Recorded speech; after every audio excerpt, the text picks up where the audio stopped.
शाम ढलने वाली थी। मैं अक्सर इसी बस से अपने घर वापस आता था। मैंने देखा वह लगभग दौड़ती हुई बस के पास आई और बस में चढ़ गई। वह आगे वाली सीट पर बैठ गई। मैं पीछे की सीट पर बैठा था। यही कोई 27-28 साल की शादीशुदा महिला थी। मैं मन ही मन सोच रहा था, आज फिर देर हो गई शायद। अक्सर ये दो होती हैं। आज अकेली है, शायद आज वो नहीं आई होगी। मैं देख रहा था उसके सामने वाली सीट पर 30 साल के दो नौजवान बैठे थे जो उसे देखकर आपस में कुछ बातें कर रहे थे। मैंने बस में नजरें घुमाकर देखा। बस में केवल 5 औरतें थीं, जिसमें से 2 को मैं पर्सनली जानता था, जो टीचर थी, जिनका स्टॉपेज 15 मिनट में आने वाला था। वे भी मेरी तरह इसी बस से रोज वापस आती थी। थोड़ी देर में उनका स्टॉपेज आ गया। वे दोनों महिलाएं वहां उतर गईं। मैंने घड़ी में टाइम देखा, 7 बजाने वाले थे। धीरे धीरे बस से सारे यात्री उतर रहे थे। बस में केवल 10 लोग बचे थे। तब मैंने महसूस किया कि वे 2 नहीं 4 थे। थोड़ी देर में 2 और महिलाओं का स्टॉपेज आ गया। वे दोनों भी उतर गईं। बस में केवल एक महिला बच गई थी, एक बुजुर्ग व्यक्ति और मैं। चारों लड़के बार बार मेरी ओर देख रहे थे। शायद वे चारों मेरे बस से नीचे उतरने का इंतजार कर रहे थे। मैंने घड़ी में टाइम देखा, 8:30 थे। बस रुकी। यही मेरा स्टॉपेज था। यहां बस 10 मिनट रुकती थी। यह छोटा चड्डी, छोटा बाजार जैसा था। एक छोटा सा होटल या चाय की दुकान कह लीजिए, 2 पान गुटकी और छोटी मोटी दुकानें थीं। लेकिन वे सब 8:30 तक बंद हो जाती थी। यही एक चाय की दुकान और पान गुमटी अभी तक खुली रहती थी। मेरा घर यहां से थोड़ी दूरी पर था।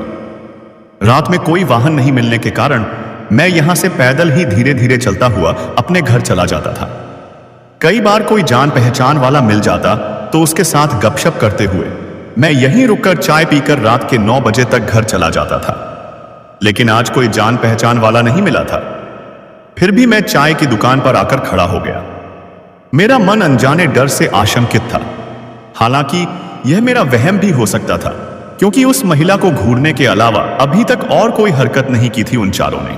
फिर भी मन क्यों आशंकित था, पता नहीं।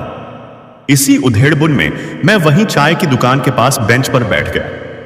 मैंने देखा वह बुजुर्ग आदमी भी यहीं उतरकर अपने रास्ते चले गए। शायद उन्हें यहीं आसपास ही जाना होगा। मैं भी अपना बैग उठाकर अपने घर चलने की सोच ही रहा था कि मैंने देखा वह महिला धीरे धीरे चलती हुई मेरे बगल में आकर खड़ी हो गई। उसके चेहरे पर डर और घबराहट साफ दिखाई दे रही थी। मैंने 2 चाय लाने का ऑर्डर किया। उस महिला ने कुछ नहीं कहा, चुपचाप चाय का कप लेकर वहीं बेंच पर बैठ गई। फिर शुरू हुआ बातों का सिलसिला। मैंने पूछा, आज आप अकेली हैं? आपकी सहेली नहीं आई है क्या? उस महिला ने जवाब दिया, हां, आज वह नहीं आई थी। आपकी बस छूट गई?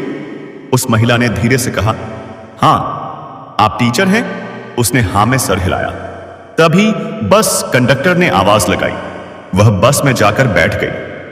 मैंने देखा वह चारों लड़के भी बस में चढ़ रहे थे। मैंने चाय के पैसे दिए और न जाने किस भावना में बहकर अपना बैग उठाया और दोबारा से बस में चढ़ गया और उस महिला की सीट के पास जाकर पूछा, क्या मैं यहां बैठ सकता हूं? उसने सर उठाकर मेरी ओर देखा और हंसकर बोली, जी बिल्कुल। मैं उसके बगल वाली सीट पर बैठ गया। बस अपनी रफ्तार से बढ़ने लगी। तभी उन चारों में से एक लड़के ने बड़े ही भद्दे अंदाज में जोर से बोला, बस में ही सेटिंग हो गई क्या? क्या किस्मत पाई है साहब? हम लोगन की भी किस्मत खोल दीजिए। इतना बोलकर वे चारों जोर जोर से हंसने लगे। जिस बात का मुझे डर था वही हुआ। इन लोगों की नीयत ठीक नहीं लग रही थी। मैं अंदर तक डर गया। मैं मन ही मन सोच रहा था, न जाने मैं किस लफड़े में फंस गया। ये 4, मैं अकेला, इन सब का क्या बिगाड़ पाऊंगा? फिर भी मैं उन्हें अकेले भी तो नहीं छोड़ सकता था। आज जो होगा देखा जाएगा। अपने डर पर काबू करते हुए, ऊपर से खुद को नॉर्मल दिखाते हुए, उनकी बातों को इग्नोर किया और पॉकेट से मोबाइल निकालकर अपने हाथों में ले लिया। उसमें 100 नंबर डायल पर रख लिया। इसके अलावा और कोई ऑप्शन भी नहीं था मेरे पास। तभी कुछ ऐसा हुआ जिसकी मैंने कल्पना भी नहीं की थी। बस का कंडक्टर आया और जोर से चिल्लाया, बस रोक, बस रोक। मैंने देखा उसके हाथ में लोहे का बड़ा रिंच था। उसके पीछे पीछे 2 और आदमी बस में चढ़ गए। थोड़ी देर में बस रुक गई। मैं भी हड़बड़ाकर खड़ा हो गया। बस कंडक्टर ने उन चारों से कहा, आप लोगों का स्टॉपेज पीछे ही रह गया। आप लोगों ने वहीं तक का टिकट लिया था, इसलिए आप लोग यहीं उतर जाइए। उन चारों लड़कों में से एक लड़के ने भद्दी गाली देते हुए बोला, पहचान नहीं रहा क्या बे? जो तू यहां मुझे नीचे उतरने को बोल रहा है? उसके मुंह से शराब की बदबू आ रही थी। लेकिन कंडक्टर भी कम नहीं था। उसने आव देखा न ताव 2 थप्पड़ खींचकर उस लड़के को दे दिए। वह लड़का थप्पड़ पड़ते ही बिलबिला उठा और कंडक्टर से हाथापाई पर उतर आया।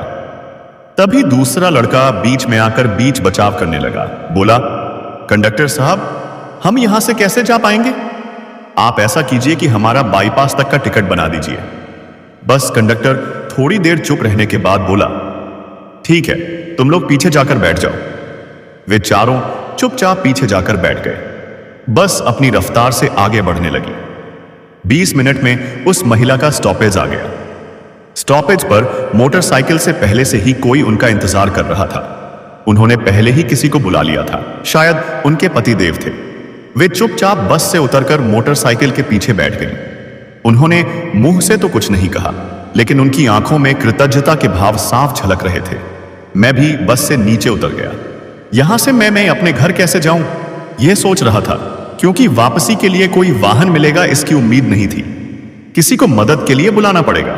यही सोचकर मोबाइल निकालकर दोस्त का नंबर डायल करने लगा। तभी मुझे जानी पहचानी आवाज सुनाई पड़ी। मैंने पीछे मुड़कर देखा तो वही बस कंडक्टर मोटरसाइकिल से था। बोला, बैठिए सर, मैं आपको छोड़ता हुआ अपने गांव चला जाऊंगा। मैं चुपचाप मोटरसाइकिल के पीछे बैठ गया। मैंने उस कंडक्टर से कहा, अरे भाई, तुमने तो आज कमाल कर दिया, लेकिन तुम्हारा तो रोज का आना जाना है, कल को कुछ हो गया तो?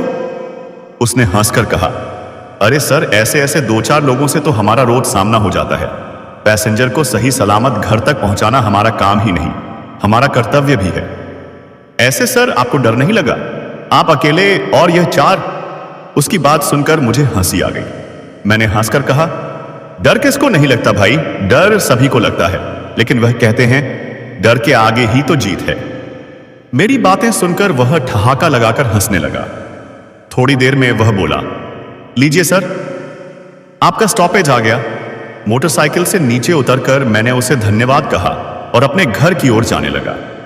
तभी उस कंडक्टर ने कहा, एक बात कहूं सर, आप जैसे लोगों के कारण ही इंसानियत जिंदा है, नहीं तो इन जैसे लोगों ने तो हमारी बच्चियों का जीना मुश्किल कर दिया है। तो दोस्तों, वीडियो पसंद आई हो तो वीडियो को लाइक करें, शेयर करें और चैनल को सब्सक्राइब करें। धन्यवाद।